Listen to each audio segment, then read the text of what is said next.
انسان کی زندگی میں جو چیزیں اسے بہت زیادہ نقصان دیتی ہیں اور بہت پیچھے چھوڑ دیتی ہیں، دنیاوی معاملات سے لے کر روحانی، اخلاقی، قلبی اور قرب الہی کے معاملات تک کو جو چیزیں نقصان پہنچاتی ہیں، ان میں ایک بڑی چیز غفلت ہے۔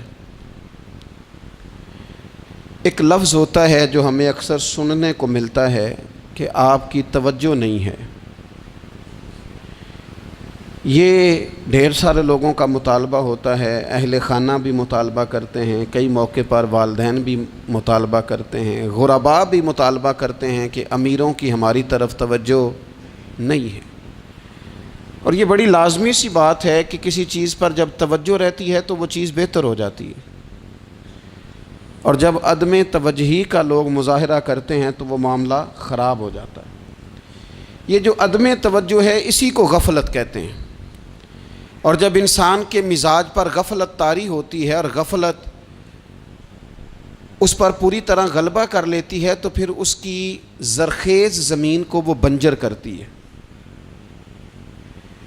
غفلت انسانی دل کے لیے بڑی نقصان دہ چیز ہے اور انتہائی تکلیف اور ضرر کا باعث ہے۔ دلوں پر جو قحط نازل ہوتا ہے، قحط، ویران ہو جاتے ہیں دل، اور جو دلوں پر خشکی نازل ہوتی ہے کہ طبیعتیں خشک ہو جاتی ہیں، یہ غفلت کی وجہ سے ہوتی ہے۔ جو لوگ غافل ہو جاتے ہیں نا، اپنے معاملات کا دھیان نہیں رکھتے، دیکھیں نا، آپ کو کھانا کھاتے بھی غافل نہیں ہونا چاہیے۔ اگر کھانا بھی غیر معتدل کھا لیا جائے تو وہ انسان کی طبیعت کے لیے باعث ضرر بن جاتا ہے، نقصان کا باعث بنتا ہے۔ بات کرتے ہوئے بھی غافل نہیں ہونا چاہیے، کئی دفعہ جملے ایسے نکل جاتے ہیں جو انسان کے لیے پھر شرمندگی کا باعث بنتے ہیں۔ انسان کو غافل ہو کر کوئی کام نہیں کرنا چاہیے، غافل ہو کر، مدہوش اور بے ہوش ہو کر نہیں۔ غفلت دل کو ویران کرتی ہے، طبیعت میں خشکی لاتی ہے۔ غافل کبھی نہ بنے۔ قرآن مجید فرقان حمید نے ارشاد فرمایا کہ اقترب للناس حسابہم، فرمایا لوگوں کے حساب کا وقت قریب آ گیا، وہم فی غفلۃ معرضون، اور وہ ابھی بھی غفلت میں منہ پھیرے ہوئے ہیں۔ ٹائم آ گیا حساب دینے کا، لیکن وہ ابھی بھی غافل ہیں۔ ہمارے جو زیادہ تر نقصان زندگی میں ہوئے ہیں وہ صرف ہماری غفلت کی وجہ سے ہوئے۔ ہم نے چیزوں پر توجہ نہیں دی، چیزیں گڑبڑ ہو گئیں۔ جس آدمی نے پھول لگائے ہوں، پھل لگائے ہوں، کھیتی لگائی ہو، وہ دانہ ڈال کے پانی دے کے فارغ نہیں ہو سکتا، اسے توجہ کرنی پڑتی ہے۔ اور کسی نے کہا تھا مالی جیندے ہون تو پھر بوٹے سکدے نہیں، اگر موجود ہونا ان کو سینچنے والا، رکھوالی کرنے والا، تو پھر ان کی جڑیں کبھی خشک نہیں ہوا کرتی۔ ہماری جو غفلتیں ہیں یہ بڑی ضرر کا باعث ہیں، نقصان کا باعث، اور مجبوری معاف ہوتی ہے، غفلت معاف نہیں ہوتی۔ اسکول میں پڑھتے تھے، مدرسے میں پڑھتے تھے، تو ایک مجبوری ہو گئی جی، خدا نخواستہ گھر میں کوئی پریشانی ہو گئی تو اساتذہ اس پر سزا نہیں دیتے۔ کوئی خوشی کا موقع ہے گھر میں، فیملی میں کسی کی شادی ہے، اساتذہ اس پر سزا نہیں دیتے۔ لیکن اگر کبھی پتہ چلتا تھا نا کہ یہ گھر سے تو آیا تھا لیکن مدرسے نہیں آیا، یہ اسکول نہیں آیا، رستے میں غافل ہو گیا، تو یہ بات خوفناک تھی۔ یہ قابل سزا جرم تھا کہ تو غافل ہو گیا اپنی پڑھائی سے، تو گھر سے آیا اور یہاں نہیں آیا۔ غفلت قابل سزا ہوتی ہے، مجبوری کی معافی ہوتی ہے۔ ہمارا آج کل جو مسئلہ ہے وہ غفلت کا ہے۔ ڈھیر سارے لوگ ہیں، سمجھدار بھی ہیں، سیانے بھی ہیں، معاملہ فہم بھی ہیں، باشعور بھی ہیں، تعلیم کی ڈگریاں بھی رکھتے ہیں، لیکن اگر ان کی زندگیوں کی تکلیفوں کو دیکھا جائے اور بے آباد روح کو دیکھا جائے اور سجدوں سے ان کی دوری کو دیکھا جائے تو ایک ہی بات سمجھ میں آتی ہے کہ پتہ سارا ہے لیکن لے ڈوبی ہے غفلت، توجہ نہیں کی۔ لائق بچہ بھی نالائق ترین زندگی گزارتا ہے، اس لیے کہ اس کے لائق ہونے کے ساتھ ساتھ اس کا توجہ کرنا بھی تو ضروری ہے نا۔ نرے لائق کا کیا فائدہ اگر وہ محنتی نہیں، اگر وہ توجہ ہی نہیں کرتا، اپنا سبق دھیان سے سنتا پڑھتا ہی نہیں، تو بھی جتنا مرضی لائق ہو پیچھے رہ جائے گا۔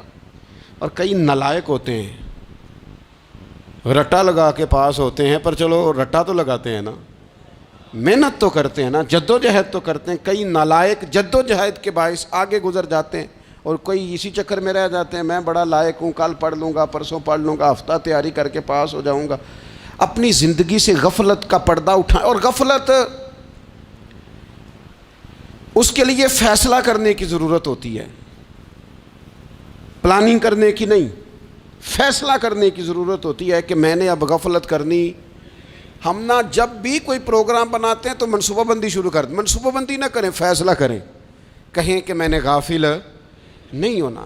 غفلت غرق دنیا کا نام ہے، اپنے آپ کو غفلت سے بچائیں۔ آپ دیکھیں حضرت کعب بن مالک رضی اللہ تعالیٰ عنہ فرماتے ہیں، بخاری میں موجود ہے، فرماتے ہیں کہ جنگ میں پیچھے رہ گیا تھا، میرا خیال تھا کل چلا جاؤں گا، گھوڑے اور سواریاں میرے پاس تیز ہیں، مضبوط ہیں، پرسوں چلا جاؤں گا، تیزی سے بھاگ کے میں پہنچ جاؤں گا، میں قافلے کے ساتھ شامل ہو جاؤں گا، لیکن بس تھوڑی سستی ہو گئی، ذرا غفلت ہو گئی۔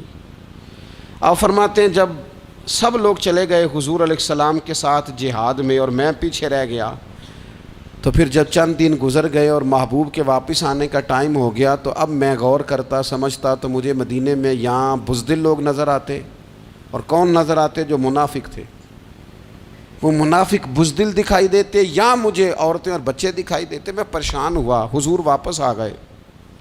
جنہوں نے بہانے کیے تھے نا منافقین نے، یہ مجبوری تھی اس لیے نہیں جہاد پہ گئے، یہ جنہوں نے بہانے کیے تھے انہیں مل گئی معافی، اور میں نے سچ بولا، میں نے کہا یا رسول اللہ میں غافل ہو گیا تھا۔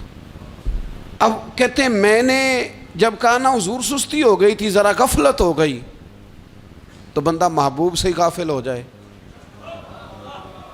بندہ وہیں سے غافل ہو جائے۔ جو دم غافل سو دم کافر، سانو مرشد اے ہو پڑھایا۔ جب کہا نا حضور وہ غلطی ہو گئی، کوئی مجبوری نہیں تھی، تو فرماتے ہیں باقیوں کو معافی مل گئی، میرے ساتھ حضور ناراض ہو گئے۔ ایک دن نہیں، 2 دن نہیں، 50 دن حضور ناراض رہے۔ مدینے کی گلیوں نے مجھے پہچاننا چھوڑ دیا، در و دیوار سے مجھے یوں لگتا تھا کہ میں پردیسی ہوں۔ فرماتے ہیں میں مسجد میں آتا تھا، میں جب محبوب کو دیکھتا تو حضور رخ انور پھیر لیتے، اور مجھے پتا تھا جب میرا چہرہ ادھر ادھر ہوتا تو پھر کریم رحمت کی نظر فرماتے۔ فرماتے ہیں 50 دن مسلسل، پھر مجھے حکم ہوا کہ بیوی بھی بھیج دو، میکے بچے بھی بھیج دو، ننھال یعنی تنہا رہ جاؤ۔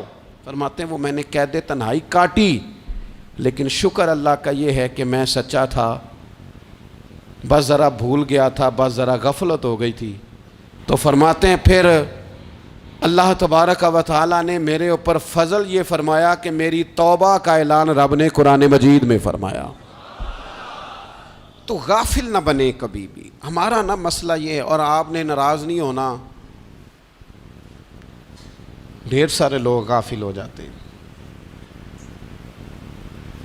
مالدار بھی غافل ہیں، صاحبان علم بھی الا ماشاء اللہ بہت ساری جگہوں پہ غافل ہیں۔ جن لوگوں کو 4 لوگ جاننے لگ جاتے ہیں، کوئی مقام حاصل ہو جاتا ہے، وہ بھی بہت ساری جگہوں سے غافل ہو جاتے ہیں الا ماشاء اللہ۔ غفلت بڑی تکلیف والا منظر ہے۔ جو لوگ سمجھتے ہیں نا میں اب گڈ بک میں آ گیا ہوں، اب میں اچھا ہو گیا ہوں، اب میرے لیے خیر کہا جاتا ہے، مجھے اچھائی شاید یہ مستقل میرے ساتھ رہے گی، تعریف ہی ہوگی ہمیشہ، وہ بھی غافل ہو جاتے ہیں۔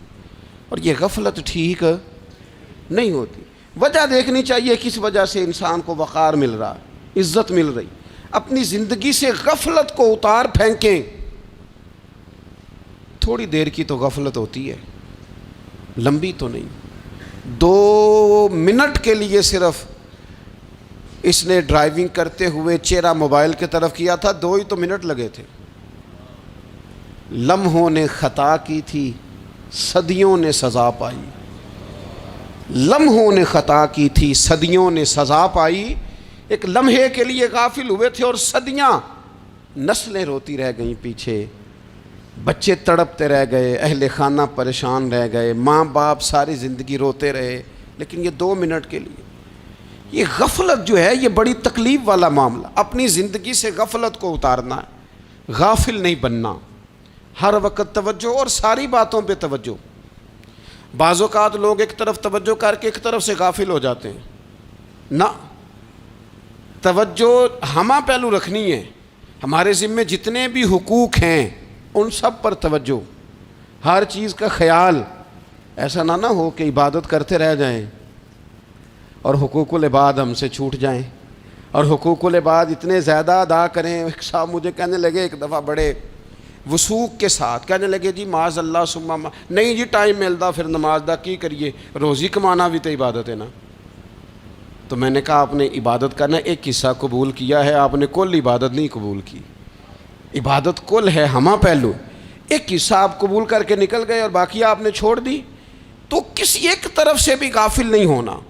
جتنی ذمہ داریاں ہیں، جتنی ڈیوٹیاں ہیں، ان سب کا خیال. اور جو بڑا آدمی ہوتا ہے، بڑا گھر میں بڑا ہو، قبیلے میں بڑا ہو، علاقے میں بڑا ہو، ادارے میں بڑا ہو، کلاس میں بڑا ہو، جو بڑا ہے اس کی تو ساری آنکھیں کھلی ہوئی ہونی چاہیے. ایک ایک پر اس کی نظر ہونی چاہیے کہ میری کہاں ضرورت ہے، کہاں مجھے اشک شوئی کرنی ہے، کس کے ساتھ میں نے کس طرح محبت کا رویہ رکھنا ہے. غافل نہ بنے. اچھا جی اب کیسے پتہ چلے گا کہ ہم غافل ہیں؟ یہ کیسے پتہ چلے گا؟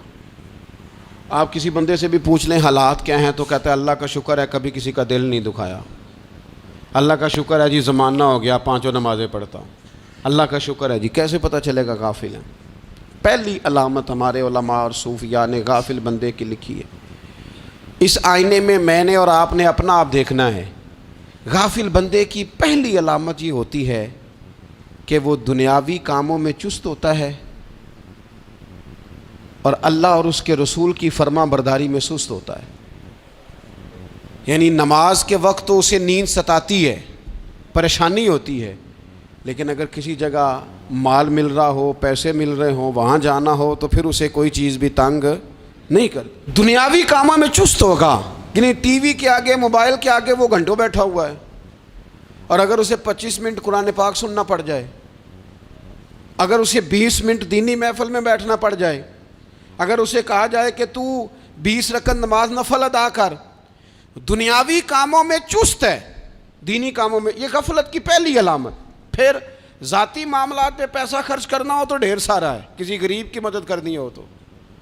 وہ ہمارے ایک دوست ہیں، وہ اکثر کہا کرتے ہیں، وہ کہتے ہیں آج کل کسی سے کہنا فلائی کام میں، دینی کام میں، کسی کی مدد میں کچھ 4 پیسے خرچ کرنے ہیں تو لوگ کہتے ہیں ہاتھ تنگ ہے. ہاں کوئی سستا پلاٹ ملتا ہو نا، اور اگر یہ سمجھ آ جائے کہ وہ مجبور ہے بیچارہ بیچنے والا، تو پھر کہتے ہیں میں 2-3 دوستوں کو پھاڑ لے سن. ذاتی کاموں میں جب بندہ چست ہو اور دینی کاموں میں سست ہو تو مطلب یہ ہے کہ بندہ غافل ہے.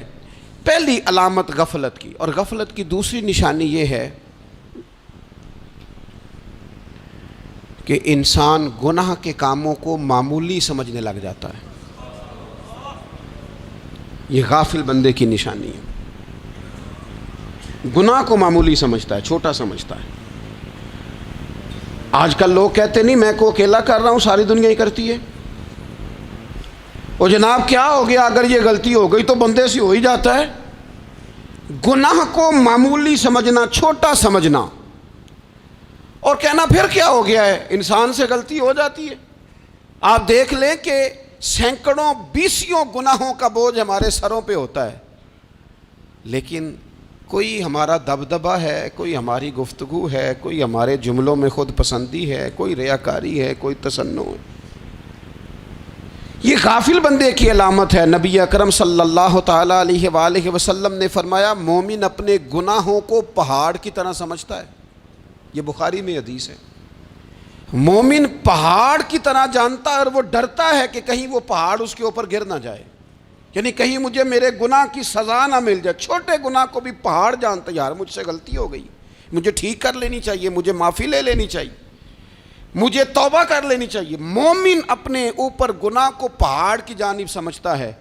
اور حضور علیہ الصلوۃ والسلام فرماتے ہیں کہ یہ جو فاسق اور فاجر ہوتا ہے نا، اللہ کا نافرمان، یہ گناہ کو مکھی کی طرح سمجھتا ہے، یہ سمجھتا ہے میں نے اشارہ کرنا ہے مکھی نے اڑ جانا ہے۔ مومن کی علامت یہ ہے کہ وہ پہاڑ جانتا ہے اگر غلطی ہو جائے تو پہاڑ۔ امام اعظم ابو حنیفہ رحمۃ اللہ علیہ گزر رہے تھے تو بارش ہو گئی تھی اور کوفہ میں کیچڑ تھا، تو آپ نے جو جوتے پہنے ہوئے تھے ان جوتوں سے چلتے ہوئے نا آپ کے پاؤں سے کچھ مٹی اڑی، تو سامنے ایک یہودی تھا، اب اس زمانے میں دیواریں کچی ہوتی تھیں، اس کے دیوار پر جا کے وہ مٹی جو تھی وہ لگ گئی۔ اب امام صاحب بڑے پریشان ہوئے کہ میں نے اس کی دیوار کو آلودہ کر دیا۔ یہاں تو لوگ اپنی اینٹیں رکھتے رکھتے کئیوں کی دیواریں توڑ ہی دیتے ہیں، اور پھر وہ اس پر ماننے کو بھی تیار نہیں ہوتے، تسلیم کرنے کو بھی تیار نہیں ہوتے۔ وہ کہتے ہیں پھر کیا ہو گیا، اب ہمارا یہاں گھر ہے تو ہم نے ٹرالی منگوانی نہیں تھی، ہمارا حق بنتا تھا۔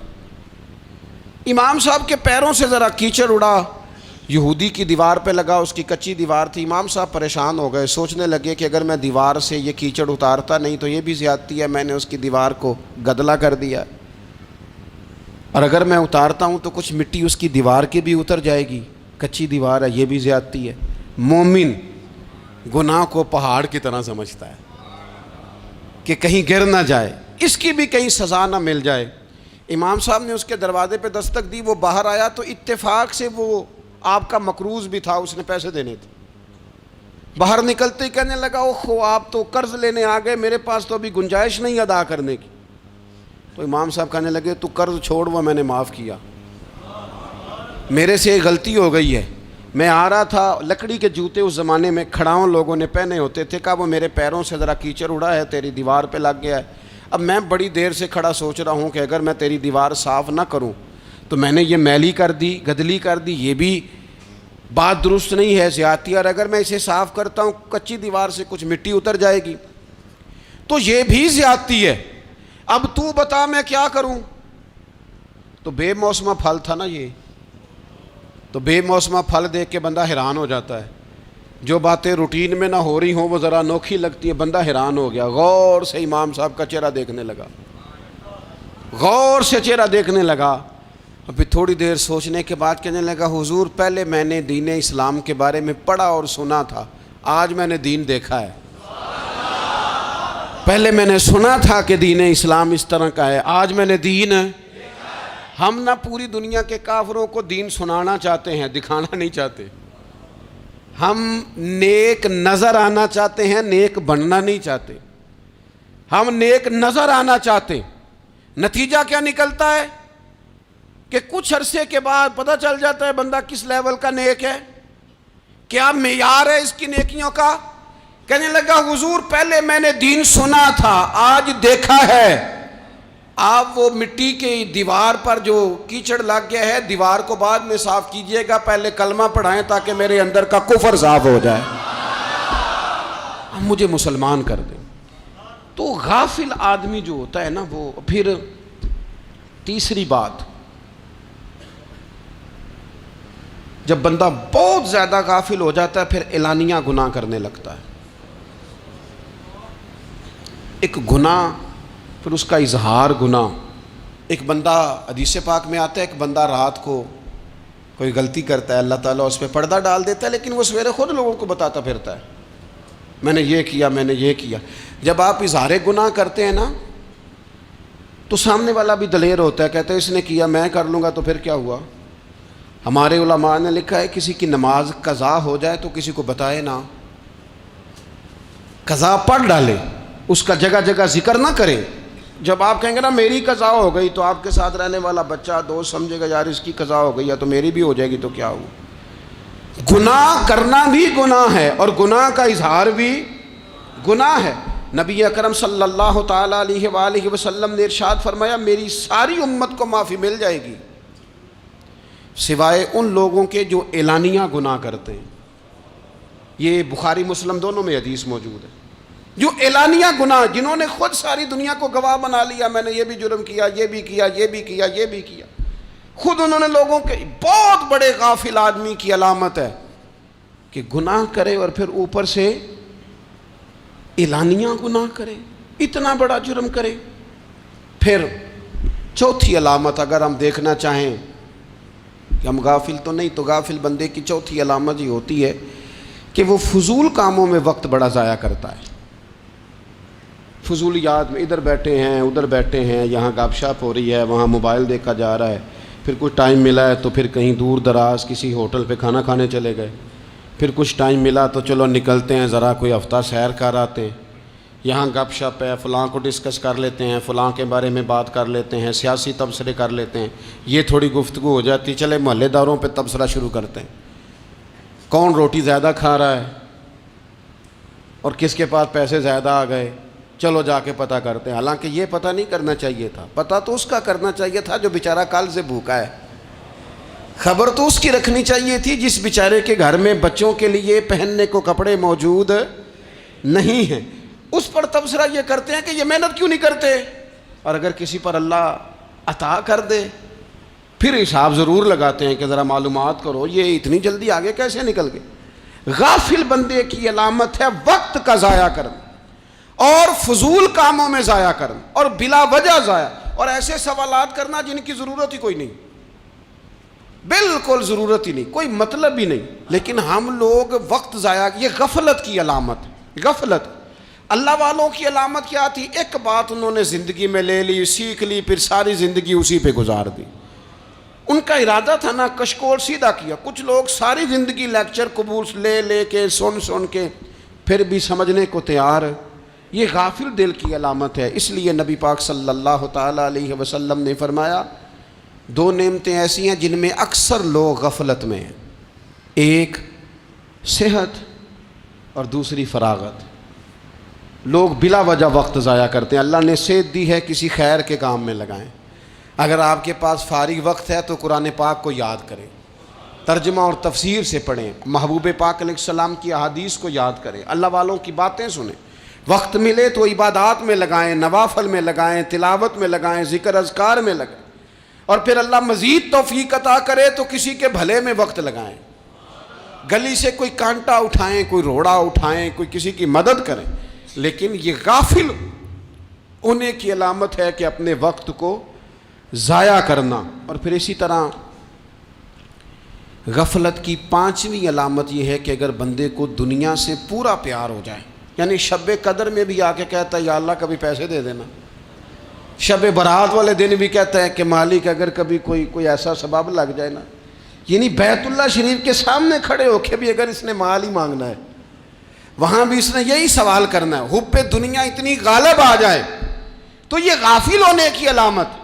دنیا ضرورت ہے, مقصد نہیں ہے. دنیا کی حاجت ہے, مقصد نہیں ہے. یہ مقصود نہیں. اور جب لوگ فقط دنیا کے مال کو, دولت کو, نبی پاک علیہ السلام نے فرمایا وہ لعنتی ہے جو درہم اور دینار کا بندہ بن گیا ہے, پیسوں کا بندہ بن گیا ہے. مل جائے تو خوش ہوتا ہے, نہ ملے تو تکلیف میں آ جاتا ہے. یہ غافل بندے کی علامت. مومن تو وہ ہوتا ہے کہ دولت رزق حلال ضرور کماتا ہے تاکہ کسی کے آگے ہاتھ نہ پھیلانا پڑے, کوشش ضرور کرتا ہے, پر دنیا کو جیب میں جگہ دیتا ہے, دل میں نہیں دیتا. اس کی جگہ جہاں ہے اسے وہاں رکھتا ہے, اسے دل میں جگہ. دل تو ایک ہے, اس میں رب و رسول کو بسائیں گے یا کسی اور کو بسائیں گے.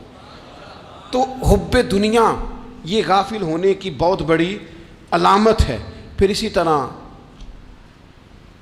جو بندہ رب کریم کو جانتا نہیں نا وہ بھی غافل ہو جاتا ہے. ایک تو جو یہ نہیں نہ جانتا کہ رب کریم سزا دے گا, مجھے دیکھ رہا ہے, اسے نہ اونگ آتی ہے نہ نیند آتی ہے, جو اس کی معرفت نہیں رکھتا کہ میرا رب ہر وقت مجھے دیکھ رہا ہے, وہ بھی غافل ہو جاتا ہے. جسے پتہ ہونا کہ مجھے دیکھ رہا ہے وہ غافل نہیں ہوتا. اور جو یہ سمجھ لیتا ہے نا کہ شاید معاذ اللہ ثم, اس یقین کو پکا نہیں کرتا, وہ غافل ہو جاتا ہے.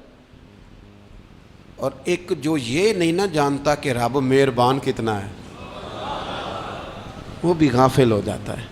مجھے بتائیے سب سے زیادہ تو بندہ اس کے دروازے پہ جاتا ہے نا جو سب سے زیادہ مہربانی کرنے والا ہو, اس دروازے سے بندہ اٹھتا ہی نہیں. تو جس کو یہ یقین ہو جائے نا سب سے زیادہ کرم فرمانے والی ذات اللہ رسول کی ہے, وہ کبھی رب رسول سے غافل نہیں ہوتا.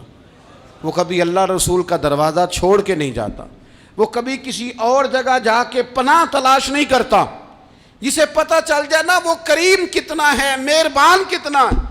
ملا رومی رحمت اللہ علیہ فرماتے ہیں بہت بڑا مجرم تھا ایک بندہ، بہت بڑا گناہگار تھا، بت کو پوجتا تھا، تھک گیا ساری رات بت کے سامنے کھڑا تھا، معاذ اللہ یا صنم یا صنم یا صنم کہتے، تھک گیا، نیند آ گئی، اونگ آ گئی۔ جب پوری طرح نیند آ گئی اور دماغ پہ نیند قبضہ کرنے لگی تو اس کے منہ سے نکل گیا، صنم صنم کہہ رہا تھا نا، نکل گیا یا صمد، او بے نیاز مالک۔ رب کریم نے فرشتوں سے فرمایا دوڑ کے جاؤ، جو کہتا ہے اسے دے دو۔ فرشتے کہنے لگے مالک وہ تو بت کو پکار رہا تھا، اس نے تو غلطی سے نام لیا ہے۔ فرمایا مجھے نہیں پتا، لیکن دیکھو نا اس نے مجھے پکارا تو ہے نا، کتنی دیر سے جھوٹے کو پکار رہا تھا، اس کا معاملہ حل نہیں ہوا۔ اب اگر سچے کو پکارنے پہ بھی حل نہ ہوا تو فرق کیا رہ جائے گا؟ دے دو جو مانگتا ہے، دے دو۔ میرے دوست گھر پتہ چل جائے وہ کریم کتنا ہے، وہ مہربان کتنا ہے۔ میرے رسول پاک علیہ الصلوۃ والسلام نے تو فرمایا تیری آنکھ سے اگر اس کے خوف سے اتنا آنسو بھی نکل گیا جتنا مچھر کا پر ہوتا ہے، تو جس طرح بھینس کے تھنوں سے نکلا ہوا دودھ واپس تھنوں میں نہیں نہ جاتا، جو اتنا بھی روئے نہ روئے اللہ کے خوف سے، وہ بندہ دوزخ میں نہیں جائے گا۔ تھوڑی دیر کے لیے ڈر جائے اپنے رب سے، آئے تو صحیح۔ عدم معرفت غفلت پیدا کرتی ہے، تو آ تو صحیح، وہ تو کریم ہی بڑا ہے، وہ تو مہربان ہی بڑا ہے۔ حضرت زنیرہ رضی اللہ تعالی عنہ حضور کی صحابیاں ہیں۔ ایام جو مکے کے تھے مسلمانوں پر بڑی آزمائش کے تھے، انہیں بڑا مارا کفار نے، اتنا مارا کہ ان کی بینائی چلی گئی، نظر آنا بند ہو گیا۔ کافروں کی عورتوں نے تانا دیا کہ تو نے ہمارے بت چھوڑے ہیں نا، تو دیکھنا تیری بینائی چلی گئی۔ تو جناب زنیرہ اللہ پہ بھروسہ، توکل، معرفت الہی کا جذبہ، اٹھ کے کھڑی ہو کہنے لگی چپ کرو، تمہارے جھوٹے بت کیا کر سکتے ہیں، میرا رب چاہے تو صبح جب میں اٹھوں تو میری آنکھیں روشن ہو، اگر کریم کرم کر دے۔ لوگ کہتے ہیں واقعی ایسا ہوا، جب وہ سویرے اٹھیں تو اللہ نے ان کی روشنی واپس کر دی تھی۔ تجھے پتہ چل جانا وہ مہربان کتنا ہے۔ وہ ایک بزرگ تھے تو ان سے کسی نے کہہ دیا کہ اگر آپ کا حساب آپ کے ماں باپ کے ذمہ ہو جائے تو پھر کیسا، پوچھنے کے لیے قیامت میں اگر ماں باپ حساب لیں تو پھر کیسا۔ تو بڑے سیانے لوگ تھے جو دل والے تھے، کہنے لگے نہیں، رب کریم ہی ٹھیک ہے، اس لیے کہ وہ ماں باپ سے کہیں بڑھ کر پیار کرنے والا ہے۔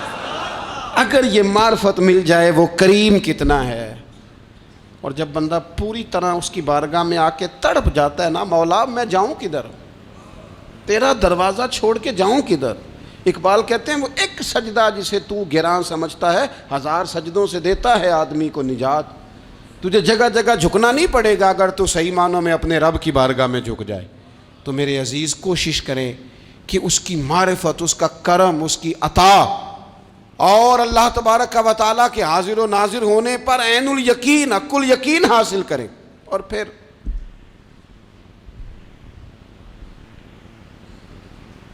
آٹھویں بات یہ ہے کہ غافل لوگوں کی صحبت بھی بندے کو غافل کر دیتی ہے۔ غافلوں کی صحبت میں نہ بیٹھیں، ان کی صحبت میں بیٹھیں جن کے پاس بیٹھنے سے دل میں رب رسول کی محبت پیدا ہوتی ہے۔ غافلوں سے بچیں۔ چنگیاں دے لڑ لگی ساں تے چولی چ پھل پئے، تے جدوں میں پیڑیاں دے سنگ رل گئی تے میرے اگلے بھی ڈل گئے۔ برے آدمی کی صحبت بندے کو غافل کر دیتی۔ غافلوں کی صحبت میں کبھی نہ بیٹھیں، کبھی نہیں۔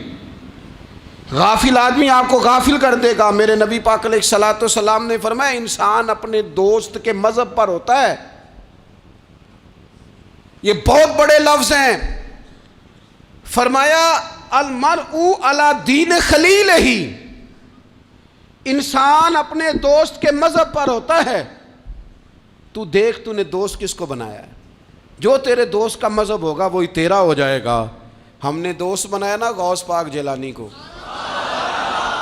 ہم نے یاری لگائی ہے نا داتا علی اجمیری سے، ہماری نسبت ہے نا معین الدین اجمیری سے، ہمارا تعلق ہے نا بہاؤالدین زکریہ ملتانی سے، ہمارا رشتہ ہے نا حضرت مجدد الفسانی سے، ہم ماننے والے ہیں نا اعلیٰ حضرت بریلوی کے، ہمارا تعلق ہے کبھی جماعت علی سے کبھی مہر علی سے، ہمارا ان سے تعلق ہے تو صبح شام ہماری زبان پہ رہتا ہے بالغ العلا بکمالہ کشف الدجی بجمالہ حسنت جمیع خصالہ صلو علیہ وآلہ۔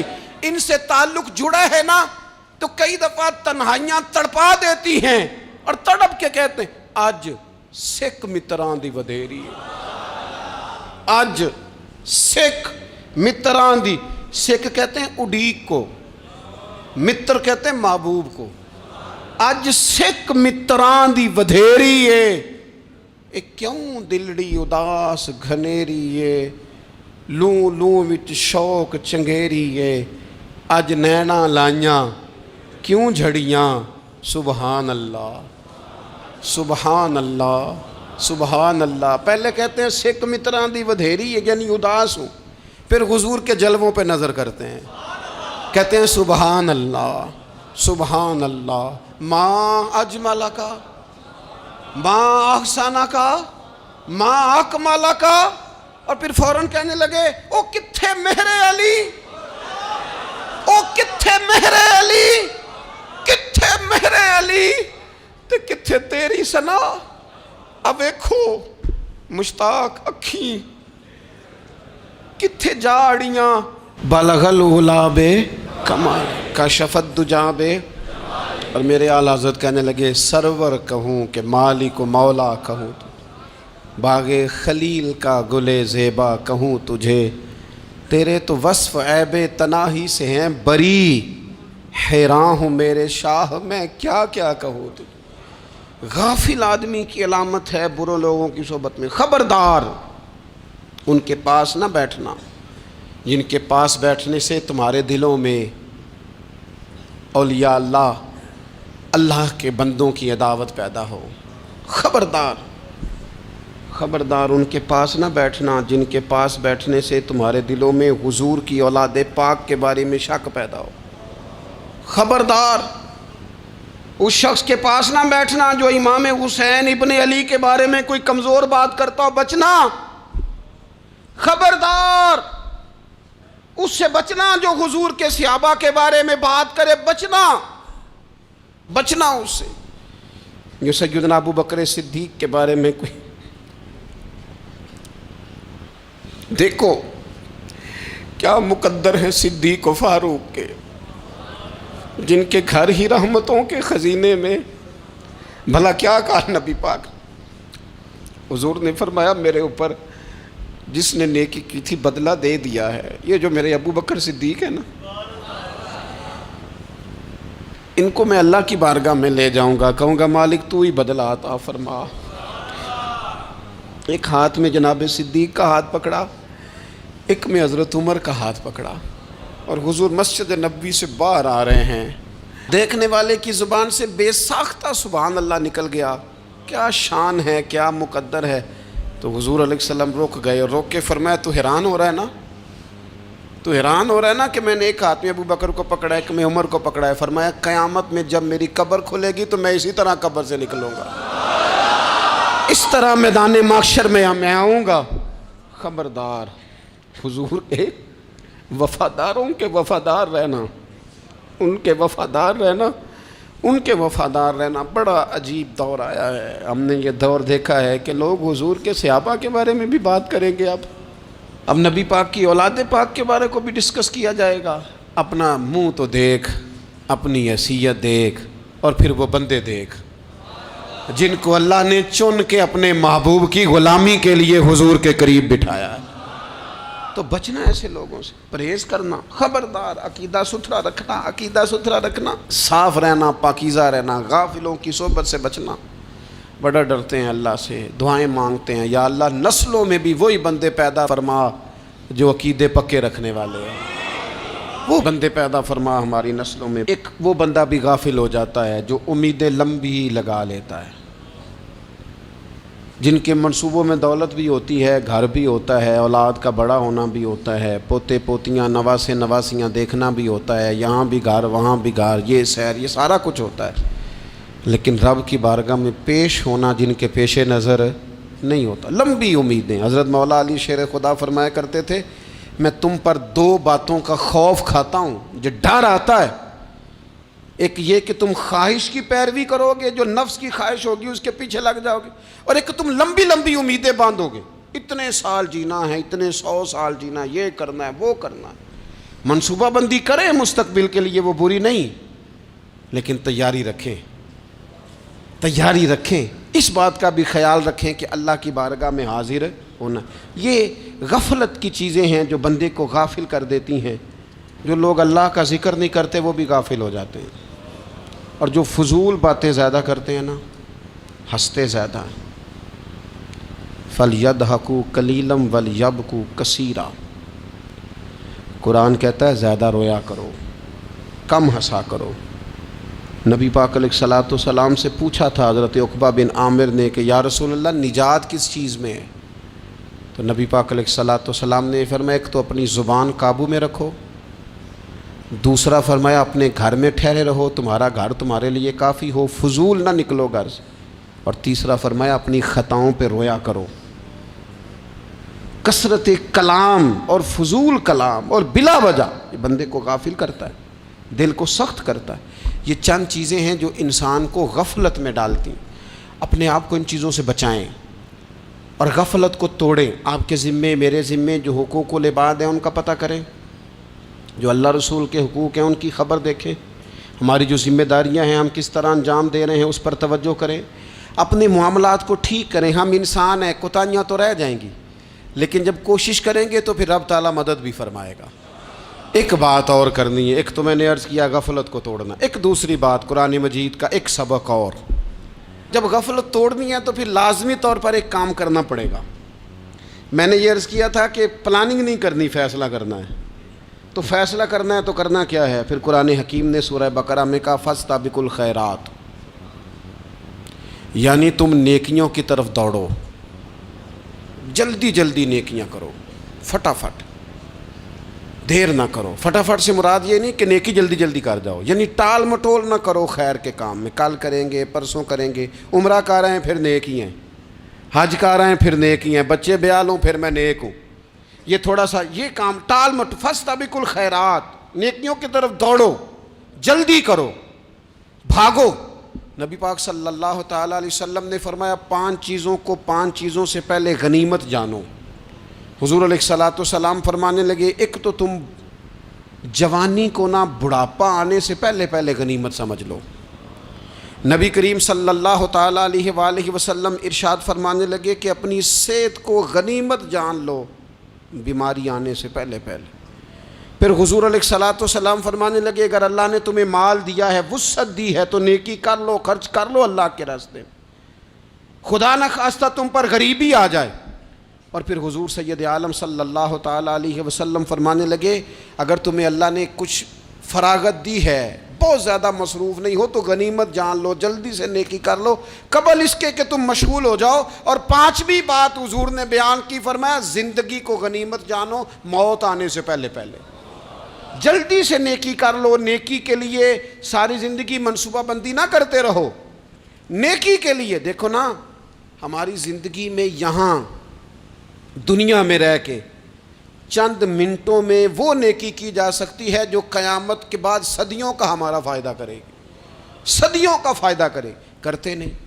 پلاننگ کر رہے ہیں، منصوبہ بندی کر رہے ہیں، بس تیاری کر رہے ہیں، بس حضرت آپ دعا کر دیں، اللہ تعالیٰ دعائیں بھی قبول فرمانے والا ہے، لیکن جو نیکی نصیب ہوتی ہے اسے جلدی سے کر گزریں، اسے فٹافٹ کریں۔ میں ایک گاؤں میں گیا، اب تو خیر وہ دور نہیں رہا، یہ 10-15 سال 20 سال پہلے نا جو نوجوانوں کی مصروفیات ہوتی تھیں ان میں سے ایک مصروفیت یہ ہوتی تھی کہ گندم لے کے چکی پہ جانا ہے، آٹا پسوا کے لانا ہے۔ یہ ایک بڑی، چونکہ سبھی گھروں کے اندر سال کے لیے گندم سٹاک کر لی جاتی تھی، تو گندم لے کے جانا یہ ایک ڈیوٹی ہوتی تھی۔ ایک نوجوان ایک گاؤں میں، اس کی مجھے تعریف سننے کو ملی، تو ایک بوڑھی اماں کہنے لگی یہ تو بڑا نصیباں والا ہے، سارے دے آٹا پیا لے ہوندا ہے۔ اور آتے جاتے پوچھ لیتا ہے کہ اماں کوئی کہنے لگی میرے بچے باہر ہوتے ہیں، یہ مجھے دوائی بھی لا دیتا ہے شوگر کی، میں مریضہ ہوں۔ یعنی خیر جتنی ہو سکے، جتنی۔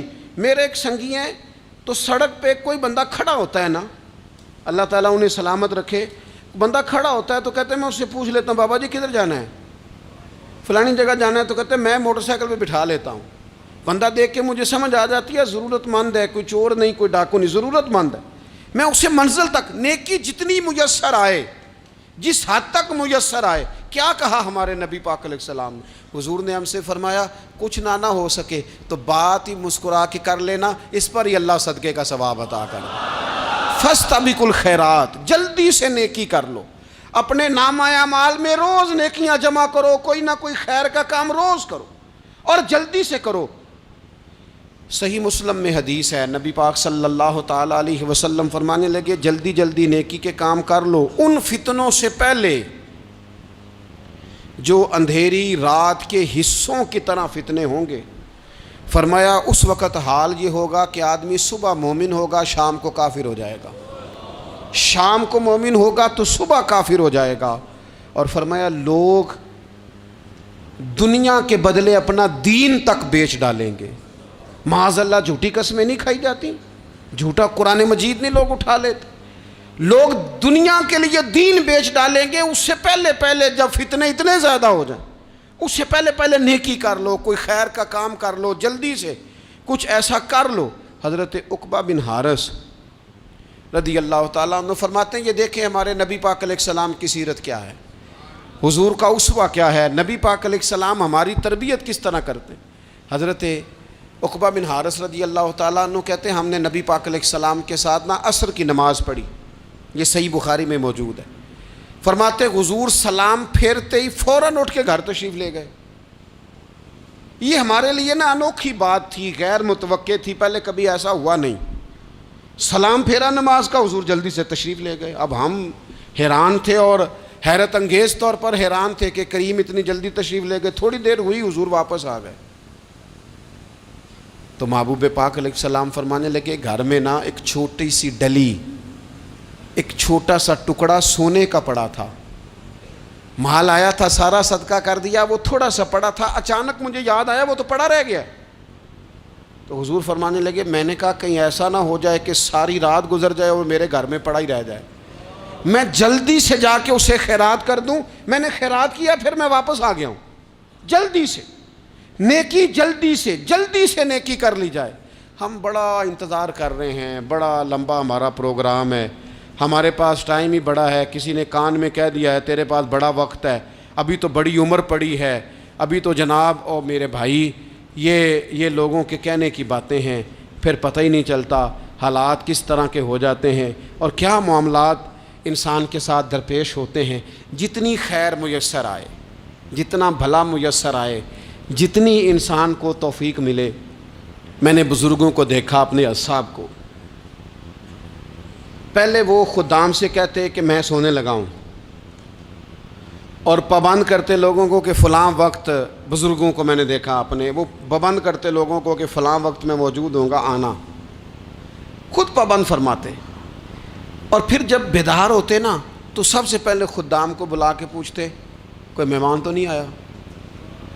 وہ جناب آپ نے خود ہی تو پابند فرمایا فلاں دن آنا۔ کہنے لگے چل یار اگر کوئی آیا تو مجھے ملا لو، میری ملاقات کرا لو۔ کیوں؟ اس لیے کہ دور سے آیا ہے، مجھ سے ملنے آیا ہے، کوئی خیر کی بات سیکھنے آیا، چلو میرے نامہ اعمال میں کوئی نیکی جائے گی، کچھ نہ کچھ خیر جمع کر لی جائے، کچھ نہ کچھ ڈیوٹی کر لی جائے، کچھ کام کریں اور جلدی سے کریں۔ حضرت جابر ابن عبداللہ انصاری رضی اللہ تعالیٰ عنہ بیان کرتے ہیں، یہ بھی بخاری میں موجود ہے، کہتے ہیں ایک صحابی نبی پاک علیہ السلام کی بارگاہ میں حاضر ہوئے غزوہ احد کے موقع پر، اور حال ان کا یہ تھا کہ وہ کھجور کھا رہے تھے اور کھجور انہوں نے منہ میں رکھی ہوئی تھی۔ حضور کی بارگاہ میں حاضر ہوئے اور عرض کرنے لگے یا رسول اللہ صلی اللہ تعالیٰ علیہ وسلم اگر میں شہید کر دیا جاؤں تو کہاں جاؤں گا؟ حضور فرمانے لگے جنت میں۔ تو کہتے ہیں انہوں نے جو کھجور منہ کے اندر تھی وہ انہوں نے نگلی نہیں، اندر نہیں لے گئے، اس کو باہر نکالا اور دوڑ کے آگے بڑھے اور جنگ کرنی شروع کر دی۔ اور لڑتے لڑتے شہید ہو گئے۔ کیا سبق دیا انہوں نے؟ سبق یہ دیا کہ نیکی کرنے میں اتنی دیر بھی نہیں کرنی جتنی کھجور کھانے میں دیر لگتی ہے۔ جلدی سے نیکی کرنی ہے، فٹافٹ نیکی کرنی، اس کے اندر ٹال مٹول نہیں کرنا۔ اسی وقت انہوں نے کھجور باہر نکال دی، دوڑ کے انہوں نے حضرت انس بن نضر رضی اللہ تعالیٰ عنہ، حضرت انس بن مالک رضی اللہ تعالیٰ عنہ کے چچا ہیں، میدان احد میں نا، احد پہاڑ کے قریب کھڑے تھے، لوگوں سے کہہ رہے تھے جلدی جلدی ادھر آؤ، وہ جنت جو انسان کو انتقال کے بعد نصیب ہوگی اور قیامت کے بعد نصیب ہوگی، فرماتے تھے مجھے تو ابھی احد پہاڑ کے اندر سے جنت کی خوشبو آ بھی رہی ہے، لہذا جلدی سے آؤ، ادھر دوڑو، جہاد کرو، آؤ کفار سے لڑیں۔ تو نیکی میں دیر نہیں کرنی، جو نیکی میسر آتی ہے، جس کو میسر، ماں باپ میسر ہیں تو خدمت کر لیں، اہل خانہ ہیں تو حسن سلوک کر لیں، اللہ نے اولاد دی ہے تو اچھی تربیت کر لیں، دوست ہیں تو خیر خواہی کر لیں، اگر آپ کو اللہ رمضان عطا کرتا ہے تو زیادہ سے زیادہ اس کی عبادت کر لیں، اگر نظر ٹھیک ہے تو تلاوت زیادہ سے زیادہ کر لیں، زبان چلتی ہے تو رج رج کے مدینے والے محبوب پہ درود و سلام پڑھ لیں، اللہ تعالیٰ کا ذکر کر لیں، جلدی سے خیر جمع کریں، اپنے وقت کو ضائع نہ کریں۔ یہ آج کا سبق ہے۔ ایک تو ہم نے فیصلہ کرنا ہے کہ بس غفلت نہیں، اب غفلت، اب انشاءاللہ اللہ اللہ کرنی ہے، اب کوئی خیر کا کام کرنا ہے۔ میرے حضرت کا ایک جملہ کبھی نہیں بھولنا، فرمایا کرتے تھے زمین کے اوپر کام، نیچے جا کے آرام۔ یہ چھوڑ دیں اتنے گھنٹے سونا ہے تو یہ کرنا ہے تو میری نیند میں دخل کوئی نہ ڈالے، پھر سوتے ہی رہ جائیں گے، سوتے ہی رہ جائیں گے۔ زمین کے اوپر کام اور نیچے جا کے جاگنا ہے، جاگ لے افلاک کے سائے تلے، پھر حشر تک سوتا رہے گا خاک کے سائے تلے۔ اب جاگ لے افلاک کے سائے کے نیچے، جاگ، کھول آنکھیں، ہر وقت کا سونا، ہر وقت سونا، ہر وقت جو اپنے آرام کی فکر کرنا، اس سے نکل آئیں اور اچھا کھانا اور اچھا پہننا اور بس اپنی مرضی کی زندگی من چاہی جینا، اس سے باہر آئیں، فیصلہ کریں، فیصلہ کہ اب غفلت نہیں کرنی۔ اگر اللہ نے کوئی صلاحیت دی ہے تو اسے دین کے کام پہ لگانا ہے، کوئی ڈیوٹی کرنی ہے، کوئی خدمت کرنی ہے۔ دیکھو خدمتیں ہو رہی ہیں، صدیق اکبر مال دے رہے ہیں، عثمان غنی مال دے رہے ہیں، مولا علی نے تلوار پکڑی ہے، میدان میں جا رہے ہیں، فاروق اعظم گلی گلی نگر نگر رسول اللہ کے دین کی پہرے داری کر رہے ہیں، حضرت جناب سیدنا سلمان فارسی ابو ذر غفاری حضور کی مسجد میں جھاڑو دے رہے ہیں، اور بلال حبشی وہ نبی پاک کی مسجد میں اذان پڑھتے پڑھتے رب نے اتنا عروج فرمایا کہ کعبے کی چھت پہ کھڑے ہو کے بھی اذان پڑھنی شروع، انہوں نے اذان دے دی۔ تو کوئی کام کرنا ہے، غفلت کو توڑنا ہے اور نیکی کرنی ہے، ذرا جلدی جلدی خیر کا کام کرنا ہے، نہیں ایسے نہیں، فٹافٹ۔ کیسے جی؟ فٹافٹ۔ تو فٹافٹ کام کریں خیر کا، جلدی جلدی۔ تو یہ خیر کا کام فٹافٹ، جلدی جلدی اور بڑی جلدی اور دوڑ دھوپ کے، اور جب آپ کرتے جائیں گے نا تو پھر اللہ تعالیٰ مواقع بناتا جائے گا۔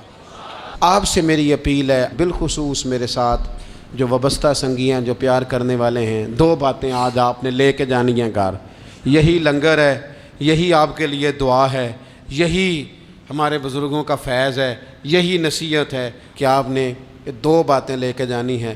غفلت توڑ دینی ہے، فیصلہ کرنا ہے کہ آج کے بعد غافل نہیں ہونا، اور دوسری یہ بات لے کے جانی ہے کہ نیکی جلدی جلدی، فٹافٹ فیصلہ، فٹافٹ نیکی، ایک کر کے پھر انشاءاللہ دوسری کر کے پھر انشاءاللہ تیسری کر کے پھر انشاءاللہ چوتھی، یہ شروع کرنی ہے، اور آپ دیکھیں گے اللہ تعالیٰ مہربانی فرمائے گا، مدد کرے گا۔